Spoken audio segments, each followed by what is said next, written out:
Hope ನೀವೆಲ್ಲ ಆರಾಮಾಗಿ ಖುಷಿಯಾಗಿದ್ದೀರಾ ಅಂತ ಭಾವಿಸ್ತಾ, ಇನ್ನು ಯಾರೆಲ್ಲ ನನ್ನ ಚಾನಲ್ನ ಸಬ್ಸ್ಕ್ರೈಬ್ ಆಗದೆ ವಿಡಿಯೋ ನೋಡ್ತಾ ಇದ್ದೀರಾ ಪ್ಲೀಸ್ ಸಬ್ಸ್ಕ್ರೈಬ್ ಆಗಿ ಅಂತ ಹೇಳ್ತಾ, ಬಿಕಾಸ್ ನೀವು ಸಬ್ಸ್ಕ್ರೈಬ್ ಆಗಿ ನಮಗೆ ಇನ್ನಷ್ಟು ಸಪೋರ್ಟ್ ಕೊಟ್ಟರೆ ನಮಗೆ ಮತ್ತಷ್ಟು ವಿಡಿಯೋ ಮಾಡಲಿಕ್ಕೆ ತುಂಬ ಹೆಲ್ಪ್ಫುಲ್ ಆಗುತ್ತೆ ಅಂತ ಹೇಳ್ತಾ ವಿಡಿಯೋನ ಸ್ಟಾರ್ಟ್ ಮಾಡ್ತಾ ಇದ್ದೀನಿ. ಇವತ್ತಿನ ವಿಡಿಯೋದಲ್ಲಿ ನಾನು ನಿಮ್ಮ ಜೊತೆ ವರ್ಷದ ಮೊದಲ ಗ್ರಹಣ ಯಾವಾಗ ಯಾವ ದಿನದಂದು ಸಂಭವಿಸುತ್ತದೆ ಮತ್ತು ಗ್ರಹಣದ ಟೈಮಿಂಗ್ಸು, ಭಾರತಕ್ಕೆ ಇದು ಗೋಚರ ಇದೇನೋ ಇಲ್ಲೋ ಅಂತ ತಿಳಿಸ್ತಾ ಇದ್ದೀನಿ.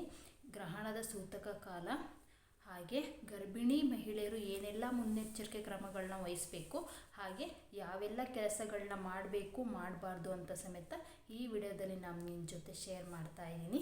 ಇನ್ನೂ ಯಾರೆಲ್ಲ ನನ್ನ ಚಾನಲ್ ಸಬ್ಸ್ಕ್ರೈಬ್ ಆಗದೆ ವಿಡಿಯೋ ನೋಡ್ತಾ ಇದ್ದೀರಾ ಪ್ಲೀಸ್ ಸಬ್ಸ್ಕ್ರೈಬ್ ಆಗಿ ಅಂತ ಹೇಳ್ತಾ ಹೀಗೆ ಸಪೋರ್ಟ್ ಮಾಡ್ತಾ ಇರಿ ಅಂತ ಹೇಳಿ ವಿಡಿಯೋನ ಸ್ಟಾರ್ಟ್ ಮಾಡ್ತಾ ಇದ್ದೀನಿ. ಮೊದಲನೇದಾಗಿ ಬಂದು ಗ್ರಹಣ ಯಾವ ದಿನದಂದು ಸಂಭವಿಸುತ್ತದೆ ಅಂತ ತಿಳಿಸ್ಕೊಡ್ತಾ ಇದ್ದೀನಿ. ವರ್ಷದ ಮೊದಲ ಗ್ರಹಣ ಅಂದರೆ 2026ರ ಮೊದಲನೇ ಸೂರ್ಯಗ್ರಹಣ ಫೆಬ್ರವರಿ 17ನೇ ತಾರೀಕು ನಡೀತಾ ಇದೆ. ಇದು ಬಂದ್ಬಿಟ್ಟು ಮಂಗಳವಾರ ಆಗಿರುತ್ತೆ. 2026ರ ವರ್ಷದ ಮೊದಲ ಸೂರ್ಯಗ್ರಹಣ ನಡೀತಾ ಇದೆ. ಇದು ಬಂದ್ಬಿಟ್ಟು ಎಲ್ಲೆಲ್ಲಿ ವಿಸಿಬಲ್ ಇದೆ ಅಂತ ಹೇಳಿದರೆ ಯುರೋಪ್, ಆಫ್ರಿಕಾ, ಅಂಟಾರ್ಕ್ಟಿಕಾ ಹಾಗೂ ಗ್ರೀನ್ಲ್ಯಾಂಡ್ ಮತ್ತು ಉತ್ತರ ಅಮೇರಿಕಾ, ಇನ್ನು ಕೆಲವು ಭಾಗಗಳಲ್ಲಿ ಈ ಸೂರ್ಯಗ್ರಹಣ ಗೋಚರಿಸ್ತಾ ಇದೆ. ಇದು ಬಂದ್ಬಿಟ್ಟು ಇಂಡಿಯಾದಲ್ಲಿ ವಿಸಿಬಲ್ ಇಲ್ಲ. ಓಕೆನಾ, ಅರ್ಥ ಆಯ್ತಲ್ವ ನಿಮಗೆ? ಇದು ನಡೀತಾ ಇರೋ ಸೂರ್ಯಗ್ರಹಣ ಇಂಡಿಯಾದಲ್ಲಿ ವಿಸಿಬಲ್ ಇಲ್ಲ. ದಯವಿಟ್ಟು ಹೇಳ್ತಾ ಇದ್ದೀನಿ, ಕೇಳಿಸ್ಕೊಳ್ಳಿ. ಎಲ್ಲೂ ವಿಡಿಯೋನ ಸ್ಕಿಪ್ ಮಾಡದೆ ನೋಡಿ, ಆವಾಗ ಮಾತ್ರ ನಿಮಗೆ ನನ್ನ ವಿಡಿಯೋ ಸಂಪೂರ್ಣವಾಗಿ ಅರ್ಥ ಆಗೋದು. ಇಂಡಿಯಾದಲ್ಲಿ ಸೂರ್ಯಗ್ರಹಣ ವಿಸಿಬಲ್ ಇಲ್ಲ ಅಂದ್ರೂ ಪಾಲನೆ ಮಾಡಬೇಕಾದಂಥ ಕೆಲವೊಂದು ಅಂಶಗಳಿರುತ್ತೆ. ಅದನ್ನ ನಾನು ನಿಮಗೆ ಈ ವಿಡಿಯೋದಲ್ಲಿ ತಿಳಿಸ್ಕೊಡ್ತಾ ಇದ್ದೀನಿ. ನೀವು ಅರ್ಧ ವಿಡಿಯೋ ನೋಡಿ ಸ್ಕಿಪ್ ಮಾಡ್ತಾ ಹೋದರೆ ನಿಮಗೇನೂ ಅರ್ಥ ಆಗಲ್ಲ. ದಯವಿಟ್ಟು ಪೂರ್ತಿ ವಿಡಿಯೋ ನೋಡಿ, ನಿಮಗೂ ಅರ್ಥ ಆಗುತ್ತೆ, ನಿಮಗೂ ಯೂಸ್ಫುಲ್ ಆಗುವಂಥ ಮಾಹಿತಿನೇ ಈ ವಿಡಿಯೋದಲ್ಲಿ ನಿಮಗೆ ಕೊಡ್ತೀನಿ ನಾನು. ಓಕೆ, ನಿಮಗೀಗ ಎಲ್ಲೆಲ್ಲಿ ವಿಸಿಬಲ್ ಇದೆ ಅಂತ ಗೊತ್ತಾಯಿತು, ಹಾಗೂ ಯಾವ ಡೇಟಲ್ಲಿ ಸೂರ್ಯಗ್ರಹಣ ನಡೀತಾ ಇದೆ ಅಂತಲೂ ಗೊತ್ತಾಯಿತು. ಈಗ ಬಂದುಬಿಟ್ಟು ಟೈಮಿಂಗ್ಸ್ ತಿಳ್ಕೊಳ್ಳೋಣ. ಟೈಮಿಂಗ್ಸ್ ಬಂದುಬಿಟ್ಟು ಫೆಬ್ರವರಿ 17ನೇ ತಾರೀಕು ಮಧ್ಯಾಹ್ನ 3:26ರಿಂದ ಸ್ಟಾರ್ಟ್ ಆಗಿ ಸಂಜೆ 6:11 ಮುಕ್ತಾಯವಾಗ್ತಾ ಇದೆ.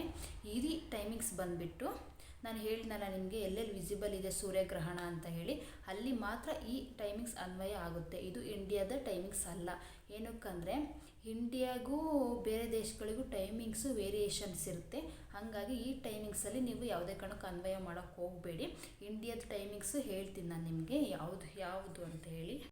ಇಂಡಿಯಾದ ಟೈಮಿಂಗ್ಸ್ ಪ್ರಕಾರ ನಮಗೆ ಸೂರ್ಯಗ್ರಹಣದ ಎಫೆಕ್ಟ್ ಇರೋದು ಬಂದುಬಿಟ್ಟು ಸಂಜೆ 5:26 ಸ್ಟಾರ್ಟ್ ಆಗಿಬಿಟ್ಟು ರಾತ್ರಿ 7:57 ಮುಕ್ತಾಯವಾಗ್ತಾ ಇದೆ. ಇದು ಮಾತ್ರ ನೀವು ಕನ್ಸಿಡರ್ ಮಾಡಿ, ಯಾಕಂದರೆ ಟೈಮ್ ವೇರಿಯೇಷನ್ಸ್ ಇದೆ. ಬೇರೆ ದೇಶಕ್ಕೂ ನಮ್ಮ ದೇಶಕ್ಕೂ ಅಲ್ಲಿ ವಿಸಿಬಲ್ ಇದೆ ಸೂರ್ಯಗ್ರಹಣ, ಬಟ್ ನಮ್ಮ ದೇಶದಲ್ಲಿ ವಿಸಿಬಲ್ ಇಲ್ಲ, ಬಟ್ ಎಫೆಕ್ಟ್ ಅನ್ನೋದು ಇರುತ್ತೆ. ಹಾಗಾಗಿ ಈ ಟೈಮಿಂಗ್ಸಲ್ಲಿ ಸ್ವಲ್ಪ ಪ್ರೆಗ್ನೆನ್ಸಿ ಲೀಡ್ ಮಾಡ್ತಾ ಇರೋ ವುಮೆನ್ಸು ಸ್ವಲ್ಪ ಕೇರ್ಫುಲ್ ಆಗಿರಿ ಅಂತ ನಾನು ನಿಮಗೆ ತಿಳಿಸ್ತಾ ಇದ್ದೀನಿ.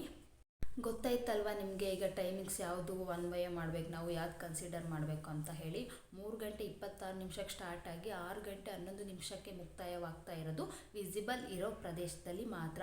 ಬಟ್ ನಮ್ಮ ಇಂಡಿಯಾದಲ್ಲಿ ಗ್ರಹಣವು ವಿಸಿಬಲ್ ಇಲ್ಲ, ಅಂದರೆ ಎಫೆಕ್ಟ್ ಅನ್ನೋದು ಇರುತ್ತೆ. ಯಾಕಂದರೆ ಎಲ್ಲ ದೇಶಗಳಲ್ಲೂ ಸೂರ್ಯನೂ ಒಂದೇ, ಚಂದ್ರನೂ ಒಂದೇ. ಗ್ರಹಣ ನಡೀತಿದೆ ಅಂದರೆ ಅಲ್ಲಿ ನಮ್ಮ ದೇಶಕ್ಕೂ ಸ್ವಲ್ಪ ಎಫೆಕ್ಟ್ ಅನ್ನೋದು ಇರುತ್ತೆ. ಹಾಗಾಗಿ ಟೈಮ್ ವೇರಿಯೇಷನ್ಸ್ ಇದೆ. ನಮ್ಮ ದೇಶದಲ್ಲಿ ಬಂದುಬಿಟ್ಟು 5:26 ಸ್ಟಾರ್ಟ್ ಆಗುತ್ತೆ ಸಂಜೆ, ಹಾಗೆ ರಾತ್ರಿ 7:57 ಮುಕ್ತಾಯವಾಗ್ತಾ ಇದೆ. ಈ ಟೈಮಿಂಗ್ಸ್ ಮಾತ್ರ ನೀವು ಕನ್ಸಿಡರ್ ಮಾಡಿ. ಭಾಳ ಜನಕ್ಕೆ ಈ ಟೈಮಿಂಗ್ಸಲ್ಲಿ ವೇರಿಯೇಷನ್ಸ್ ಮಾಡಿಕೊಂಡು ಕನ್ಫ್ಯೂಸ್ ಆಗ್ತಾ ಇದ್ದಾರೆ. ನೋಡಿ, ನಾನು ಈ ವಿಡಿಯೋದಲ್ಲಿ ನಾನು ಪರಿಪೂರ್ಣವಾಗಿ ನಿಮಗೆ ಮಾಹಿತಿ ಕೊಟ್ಟಿದ್ದೀನಿ, ಟೈಮಿಂಗ್ಸ್ ಯಾವ್ಯಾವ ದೇಶದಲ್ಲಿ ವಿಸಿಬಲ್ ಇದೆ ಅಂತ ಹೇಳಿ.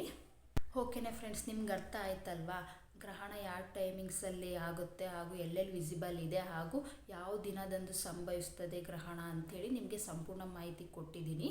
ಈಗ ನೆಕ್ಸ್ಟ್ ಬಂದುಬಿಟ್ಟು ಪ್ರೆಗ್ನೆನ್ಸಿ ಲೀಡ್ ಮಾಡ್ತಾ ಇರೋ ವುಮೆನ್ಸ್ಗೆ ಕೆಲವೊಂದಿಷ್ಟು ಟಿಪ್ಸ್ನ ಹೇಳೋಕ್ಕೆ ಇಷ್ಟಪಡ್ತಾ ಇದ್ದೀನಿ.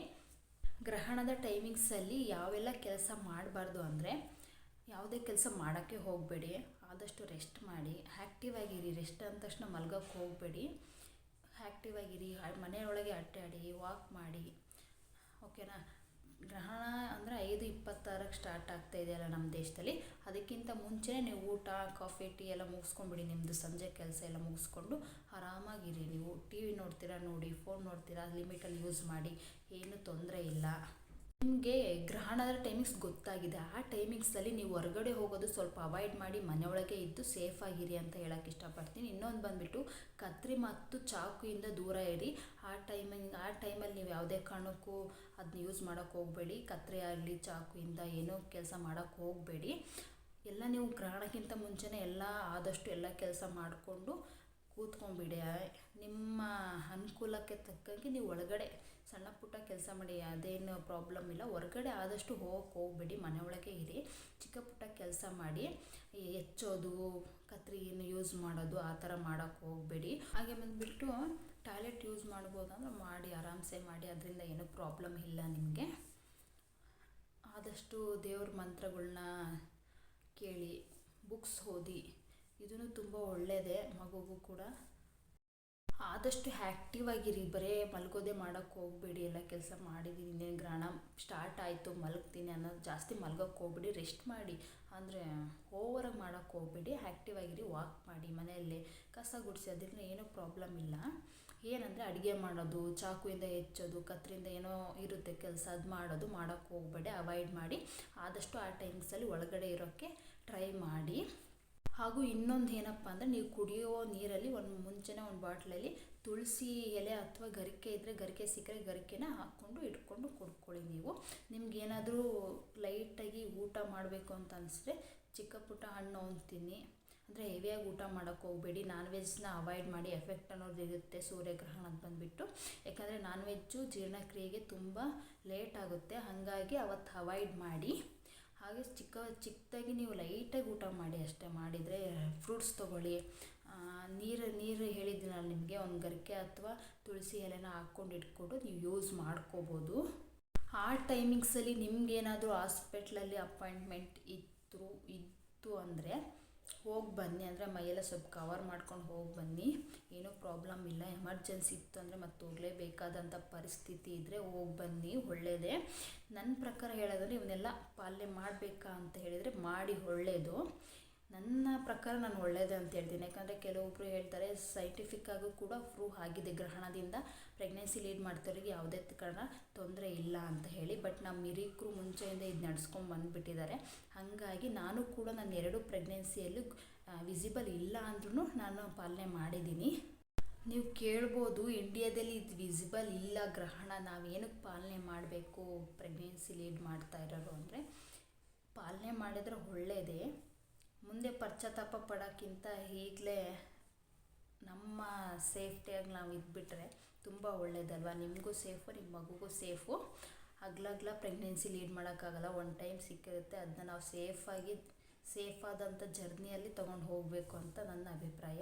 ಹಾಗಾಗಿ ಪಾಲನೆ ಮಾಡಿದರೆ ಒಳ್ಳೆಯದು ನನ್ನ ಪ್ರಕಾರ.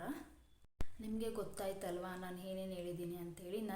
ಇನ್ನೊಂದು ಹೇಳಬೇಕಂದ್ರೆ, ನಮ್ಮ ದೇಶದಲ್ಲಿ ವಿಸಿಬಲ್ ಇಲ್ಲ, ಬೇರೆ ದೇಶದಲ್ಲಿದೆ. ನಾನು ಹೇಳೋದಿಷ್ಟೇ, ಎಲ್ಲ ದೇಶದಲ್ಲೂ ಸೂರ್ಯನೂ ಒಂದೇ ಚಂದ್ರನೂ ಒಂದೇ. ಅವ್ರಿಗೆ ಬೇರೆ ಸೂರ್ಯ ಚಂದ್ರ ಇಲ್ಲ, ನಮಗೆ ಬೇರೆ ಸೂರ್ಯ ಚಂದ್ರ ಇಲ್ಲ. ಟೈಮ್ ವೇರಿಯೇಷನ್ ಇದೆ ಅಷ್ಟೇ.